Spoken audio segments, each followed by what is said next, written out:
Welcome to Los Santos, the city of celluloid, sin, and cellulite removal. From dead starlets in Vinewood, to the gangbangers in Davis and Strawberry, and terracels in Chumash, to the drunken tourists in Del Perro Pier.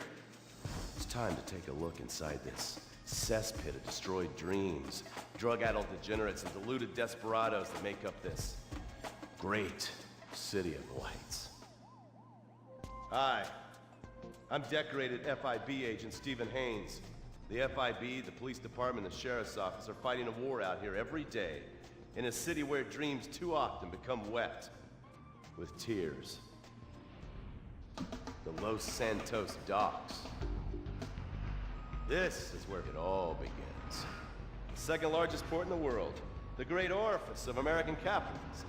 Stuff coming in, garbage going out, and hidden in over 2 million containers a day, God only knows where.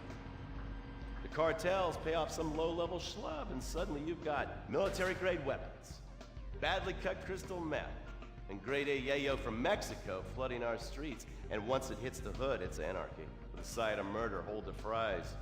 Or maybe the Chinese are slipping some of our high-security weapons systems in with the recycling, and we're giving up our national security for nothing? Who knows? Who cares?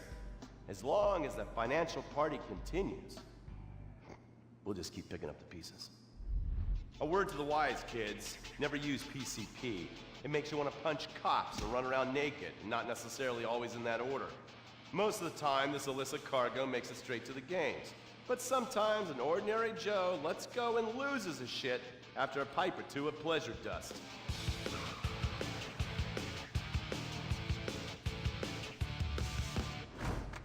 The Vagos.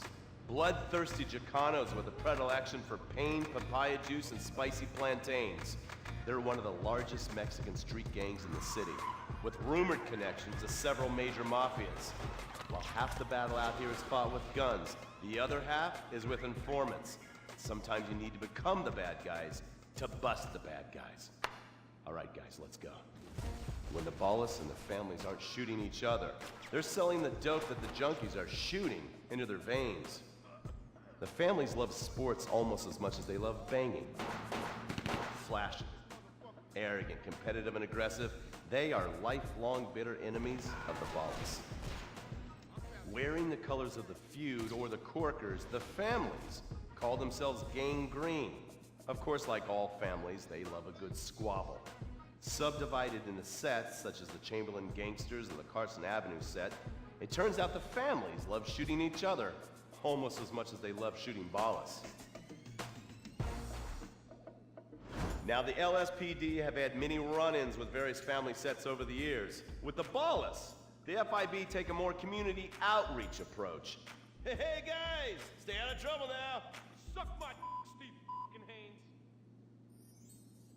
Now the Ballas fly the colors of the Los Santos Panic, or the Boers, purple, because they are the bruise on the face of this city. While some thugs obviously prefer 4 wheels, other desperados prefer 2. Leather, exhaust, and drugs.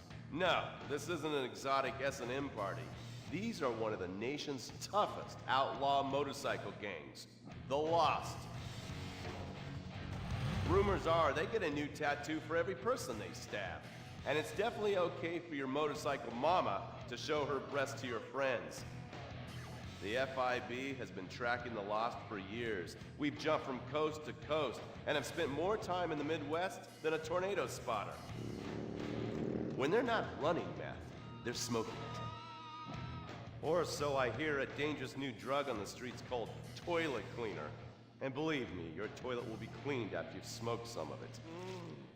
Of course, Vinewood being Vinewood, it's not all about leathery dudes trying to show off on their motorbikes or roided up gangbangers stuck in some 90s time warp. This is the town that made mass murder into nostalgia. Of course, to become truly popular, your murder has to be both unsolved and gruesome. In a town full of alien spotters, adults dressed as zombies, and entertainers dressed as cartoon characters, it takes something particularly awful to really catch people's attention. The famous, unsolved murder of a Vinewood starlet is one such case. For years, horny nerds have wondered what happened to Leonora Johnson, and if they would have plucked up the courage to speak to her or kill her themselves. It's inspired filmmakers, writers, and copycat killers. Conspiracy theorists have blamed various celebrities, the mayor, the Soviets, short skirts, women's liberation, and hidden aliens embedded amongst us for the murder. But not all crime is premeditated. Maybe drinking's your thing. Look at this drunken buffoon, proving that there doesn't always need to be criminal intent to cause serious criminal damage. Or maybe you're just an overprivileged poppycock, living on daddy's pension and protesting about the unfairness of capitalism. Maybe stock market manipulation is your bag, or loan sharking, double identity theft, assassination, or even worse, swinging. On our next episode, I, Stephen Haynes, will show you the flashier side of crime in Los Santos.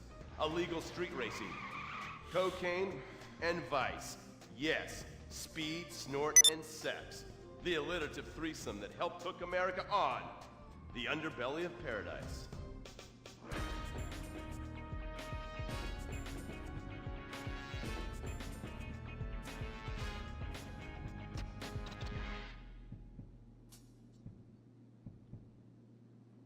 In times like these, it's important